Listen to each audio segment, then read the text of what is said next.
চলে এসেছি আজকের মতো নতুন একটা রেসিপির আইটেম নিয়ে। আজকের রেসিপিটা হচ্ছে বেলুয়া কচুরি, যেটা খুবই ফেমাস এবং সবার খুব প্রিয় আইটেম। তো চলুন এই কচুরিটা শীতকালে কীভাবে বানাবো আপনাদেরকে দেখিয়ে দিচ্ছি। একদম পুরো নর্মালভাবেই বানাবো।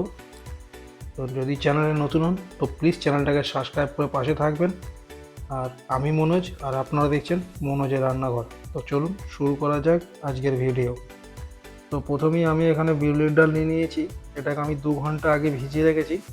তো তারপরে একটা মিক্সি গ্রাইন্ডারের মধ্যে নিয়ে বিউলির ডালটা নিয়ে তার মধ্যে দিয়ে দিয়েছি আদা, কাঁচা লঙ্কা আর অল্প পরিমাণ মৌরি। তো এটাকে আমি ভালো করে মিক্সড করে নিলাম। মিক্সড করে নেওয়ার পর আমি একটা জায়গার মধ্যে ময়দা, তেল আর নুন ময়াম দিয়ে ভালো করে এটাকে মিক্সড করে রেখে দিয়ে তার মধ্যে পেস্টটা আমি ঢেলে দিলাম। তো সত্যি কথা বলতে এটা একটা ক্যাটারিংয়ের কাজ হচ্ছিল, আর এই আইটেমটা আমিই দিয়েছিলাম।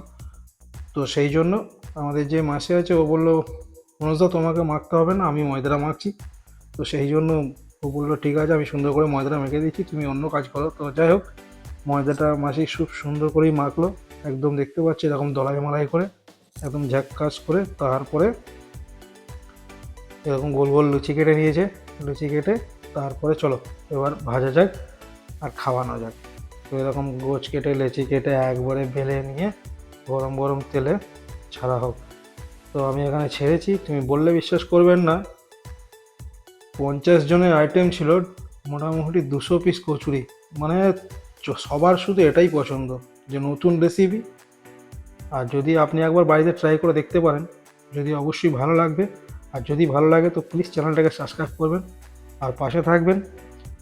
দেখা হবে নেক্সট আবার কোনো একটা ভালো এরকম ভিডিওতে। ততক্ষণের জন্য সুস্থ থাকবেন, সাবধানে থাকবেন আর খেতে থাকবেন।